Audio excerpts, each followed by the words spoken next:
Hello, ladies. You know, one of the constants in life is change, transitions, life shifts, cosmic 2x4s. We all have experienced them. We are going to be talking about how to find peace in the midst of life's transitions. With me today is grief recovery method specialist and certified life transitions coach, Amy Lindner-Lesser, who compassionately supports women through the emotions of loss and grief that arise from major life transitions, whether it's the heartbreaking grief that arises from the loss of a loved one, or the disorientation felt when life suddenly shifts due to the loss of a job, relationship, identity, or a health challenge. As you can see, we've all been there, ladies. And she is so passionate about guiding clients to understand and navigate the transition with self-compassion. And that's a key of what we're going to be talking about today, self-compassion. So welcome, Amy. Thank you so much for having me, Linda. This is my pleasure to be able to be here. And you have such an important message because, as we just said at the beginning, we all go through life transitions.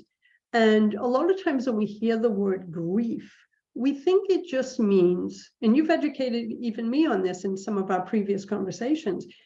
I used to, like many others, hear grief and go, oh, that grief is related when you lose someone.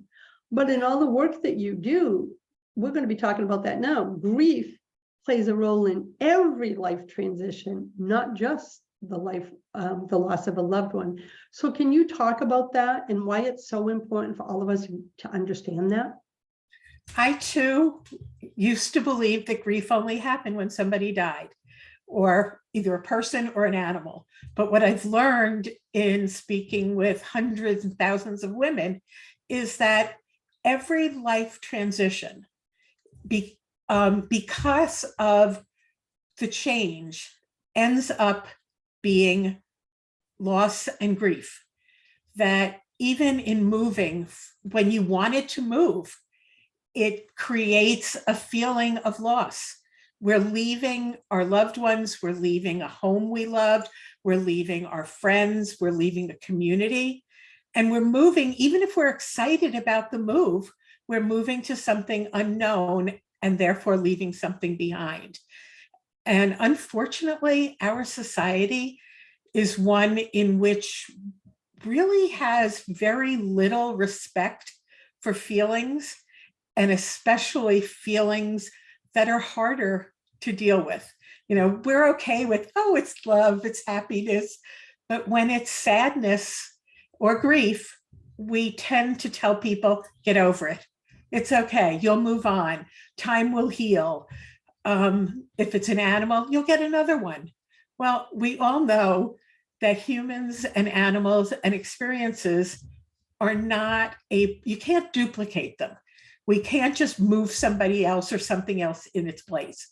We need to learn to move through those feelings, to identify them, and then to figure out how to live side by side with the loss and the grief, and to normalize it. And I think that's so important because I know from my own experience, I was raised, you know, let's not talk about that stuff. So I compartmentalized certain emotions, right? And it took me decades to even realize I was doing that, right? And now it's like, no, I want to feel it all. Like even when I go, whatever I go through, and I'm the most positive, joyful person. I believe in positivity. So ladies, I want to say that mindset, but I want to say this. You can do all the mindset work in the world. I do, all the positivity, all that. But if you don't face grief, the loss, the struggle, then it is an energy that is within you that's only going to lead to illness and so much more. And Amy, in a lot of the work that you do with women, it's helping them to even identify that deep sadness that they're feeling is grief, and that it's normal to have grief when you're like moving a home, losing a job, going through any life transition. So is that a big part, is helping them identify the exact emotion? Because I think we're so disconnected from it. We definitely are disconnected.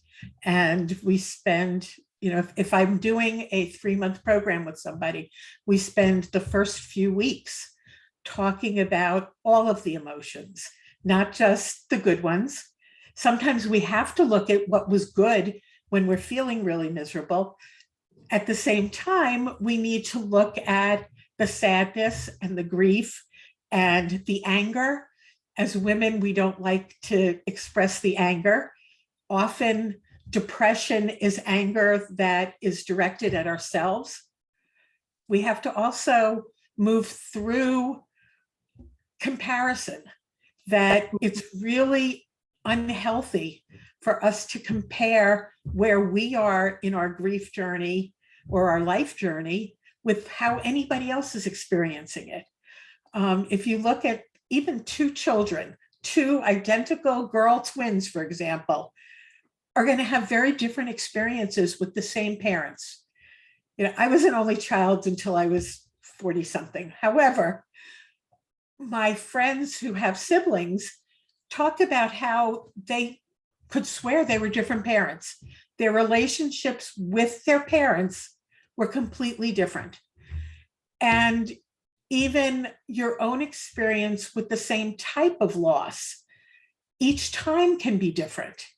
So comparing just puts us on this no-win trip that we can't possibly know how we need to do something unless we do it. There's no such thing as a prescribed length of time or prescribed stepping stone. The stairs are different. Each time you run up a staircase, you may take the stairs one by one. Sometimes you may go 2 by 2. You may go 2 steps, come back, go 2 more steps. It's always different. Each situation is completely different.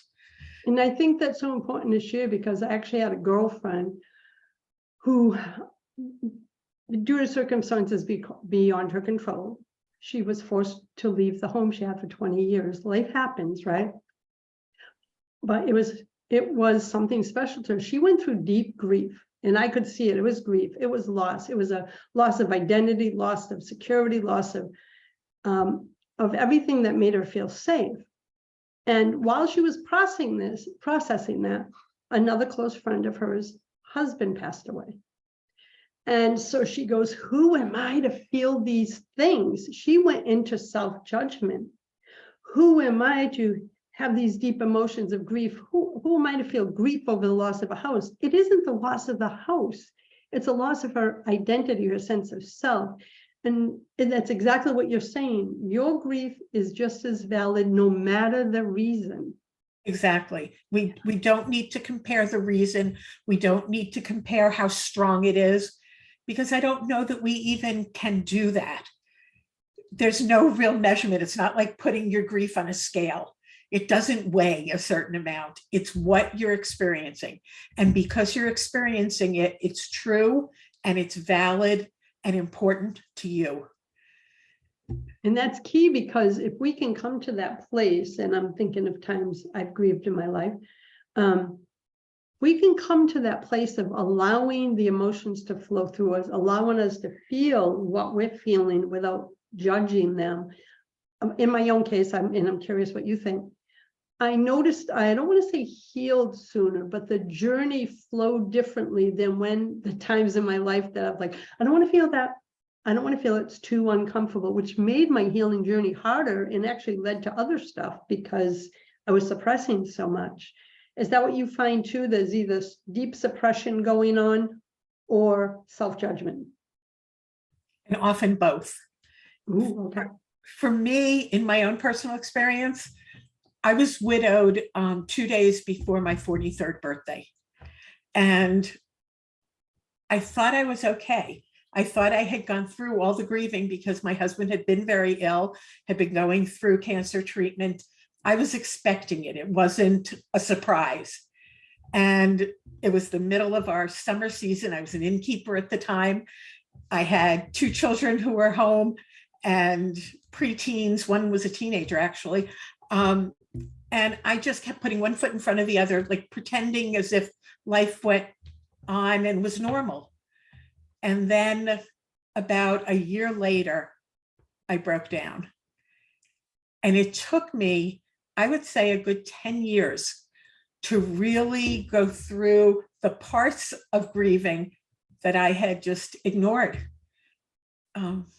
So that's part of why I started to work with women on grief and loss. I love that your pain, your struggle, your own journey through grief led you to become a grief recovery method specialist, as well as a certified life transitions coach. To me, it's like you turned what we like to say, the mess into the message. But look at now, you have this deep empathy and understanding that you bring to your work. So my question for you, so the woman who may be thinking she's okay, but underneath, she keeps getting these inklings, I'm not really okay. Do you feel that by not going through the grieving process and honoring that whole journey and cycle at the beginning, during that first year especially, that led it to be a longer healing journey later? For me, it definitely did. I didn't want to accept it. I didn't have time for it in my brain, that life had to go on. I was a single parent, and I never wanted to be a single parent. I was running a fairly large business. I didn't have time for it. Well, I didn't have time not to do it, really, that I wasted, or I half-assed my years until I fully came through and completed that grieving. That's powerful, because what was waiting on the other side, just from the time we've known each other, is more joy, a sense of passion, a sense of purpose. You rediscovered your light for life again, right? And Exactly. that happened to lead you to actually be doing this work in the world. But even if someone doesn't want to become an entrepreneur, they deserve to have that light back in their life, that light back in their heart. And I know that's what you're passionate about. We all deserve to have joy. And if what we're experiencing is the loss of a love of our lives, whether friend or partner or parent, we owe it to ourselves and to that person to live the life that we have left as joyfully as possible. Yes. And, I think if we could really get confirmation from the person on the other side, that's what they would tell us, is you're alive, live. I believe that. I believe that with my whole heart. You have some strategy you use. It's actually a tool called, and I love this name, INNspiractions. And so tell us what that is and share some examples. Well, I'm working on creating an actual deck of cards, INNspiration, sort of from inspiration and then action.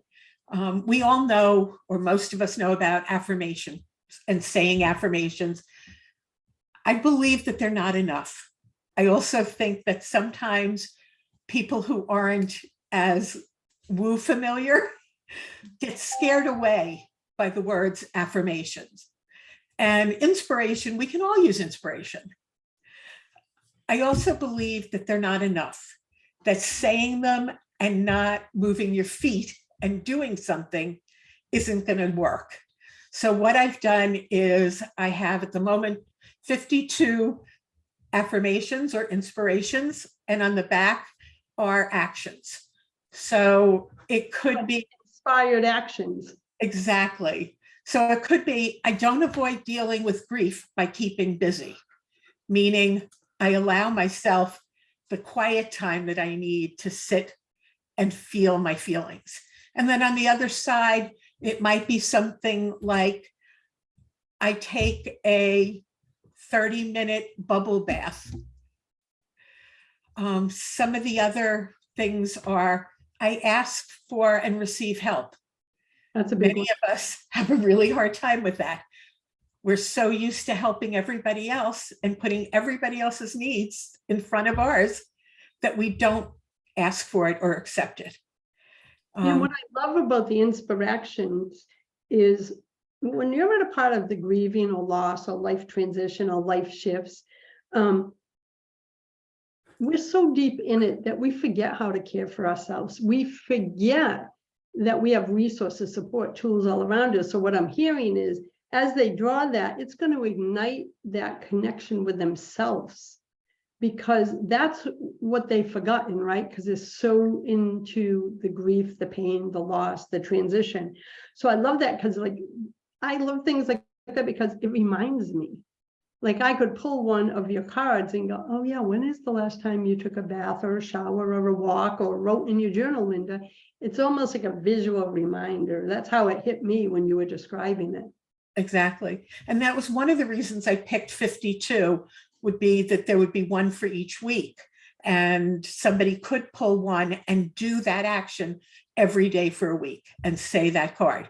It can also be that you still pick a card each day and mix them up. This is one of my favorites. I'm exactly where I'm supposed to be. Yeah. I'm not mired in my feelings too much.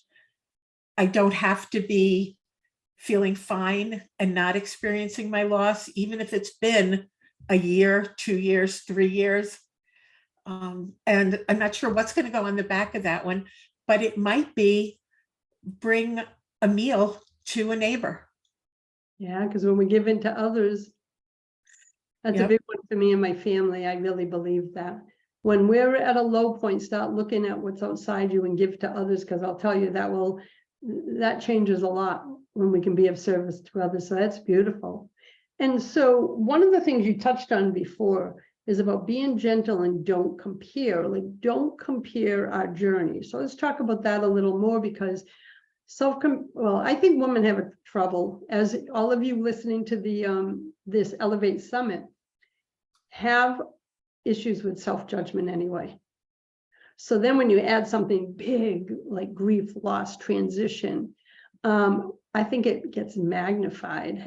Is that what you have found too? I find that women in general are very judgmental of themselves. Many of us are more enlightened about how we think about other people, but we don't give ourselves the same grace or compassion. We expect ourselves to be perfect. And we're just human beings like everybody else. If we could talk to ourselves the way we talk to the other people we care about, we would be in such better shape. Yeah, and one of the things too is, if we had a friend or a loved one who is grieving, the things we say to ourselves, we would never say to them. And that's how I catch myself on anything in life. It's like, would I talk to my grandchild or my friend like that? And the answer, of course, is no. Then why are you talking to yourself like that? Because I believe ourselves and our soul are always listening. And ourselves and our soul are the deepest relationship and the longest relationship that we will have with anyone. We hear ourselves even when we don't speak out loud, whereas somebody else doesn't hear that thought. So if we think it in our head, you know that our spirit, our soul is hearing that. We need to be kinder and more gentle to ourselves. Now, if a client's working with you, whether it's privately or in one of your group programs, what are some ways that you help them navigate that critical voice during their healing process? One of the things is by doing the INNspiraction cards, we put those into action.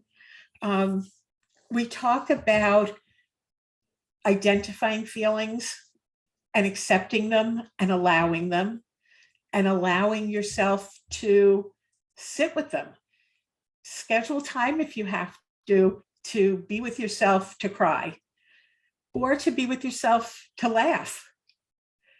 We talk about the importance of memories, the good ones, as well as some of the more hurtful ones. We work on what's called a relationship graph, where we actually plot out the things that were great in the relationship and the things that were hurtful. And then we look at those and we decide where we need to apologize for what we've done or said, and where we need to forgive for what somebody else has done that have made us feel badly or less than in our lives. And then we write a letter to them. And that this could also be with a person who's still alive. We still have relationships where we're grieving for what we felt we needed that we didn't get, and we may never get, but we still have to come to completion and resolution with those feelings. And then after we do that, we read it to somebody who's not going to do anything but listen, to listen with an open heart and say, thank you for sharing. And then we talk about how you're going to get rid of that letter, because that letter should never go to anybody else. So whether you burn it in a ceremony, whether you rip it up and flush it down the toilet, or you bury it, whatever it is, but the emotions and the feelings that have been holding us back get released. I love that. And there's a word that you said that really speaks to me. It's about allowing space. And you said, even if you schedule it, for me, many years ago, we had a lot of deaths in a short period of time. And I remember I'm still, a mom, a grandma, still running multiple businesses. I kind of had to, I guess it was my inner wisdom telling me I had to just put time aside on Saturdays to feel everything. Because I think as women too, especially if you support yourself, I think we feel like I can't let this go right now because I can't keep all the balls in the air. But I realize now organically, I was just giving myself that thing. And I'm like, good, I don't have any calls today. I'm just going to stay in bed and cry. But if I didn't do that, I wouldn't have healed. I would have carried that. So I love that you said, one, allow yourself the space. To me, women need to give themselves permission to feel all the feels. Mm-hmm. So a lot of people look and say, oh, your brands are so positive and all this. I go, darling, want to know why? Because I danced in the darkness for 35 years with anxiety, depression, self-doubt, self-judgment. And I know what it feels like to be on the other side of that. So I bring you all the experts to remind you that there is joy and light on the other side of pain. And it's so important to me. It's why I've been doing what I do for 17 years. And I knew this was going to be an important conversation because every woman listening is going through a life transition, has, is, or will be, because it's part of the human journey. And I just want to say, I'm so grateful that your work, your pain, your struggle, your loss, your grief led you to this work that you're doing, because it is so needed, my friend. It is so needed. So thank you. I believe there are no accidents. We're always being led. And I'm so glad you followed the thread to be doing this work. It is much needed. So I want to share with everybody too, as you know, all of our speakers have a sacred offering for you. And right to the side of this video is a button that says claim your free gift. And I want to encourage you to download the 7 phases to navigating life's transitions. It's a free gift from Amy. And as we've already said, whether it's heartbreaking grief that comes from the loss of a loved one, or the disorientation felt from the loss of a career, home, job, or any other major life transition, you want to grab this because it's a supportive e-guide that will bring you through the 7 phases, give you deeper insights. And there's also a little juicy bonus in there, which you'll have to get it to find out. So I am super excited. Listen, grab this now, because even if you're not going through loss or grief now, you will be, someone that will be, and you can use this to support them too. And stay connected with Amy. She has beautiful offerings coming up. She is always creating magic in the world. She is really passionate about supporting all of us in navigating life's transitions with more ease, joy, and inner peace. And Amy, do you have any last moment words of wisdom that you'd like to add to what you already shared before we close? I was going to add something when you were talking about giving yourself time, that what I have found in working with many women is that when we don't, our bodies do. Our body will all of a sudden say, okay, time for you to be sick. You can't get out of bed. You need to deal with this. So listen to your body, listen to your heart. And I look forward to talking with all of the viewers and seeing how we can work together. Thank you so much for this opportunity, Linda. This has been fabulous. Well, I have to say, like I said, it's a really important message. Ladies, give yourself this gift. Download the 7 phases to navigating life transitions. It's a PDF. It will support you in navigating what is or what's coming, my friends. Blessings, everyone, and thank you, Amy. Thank you.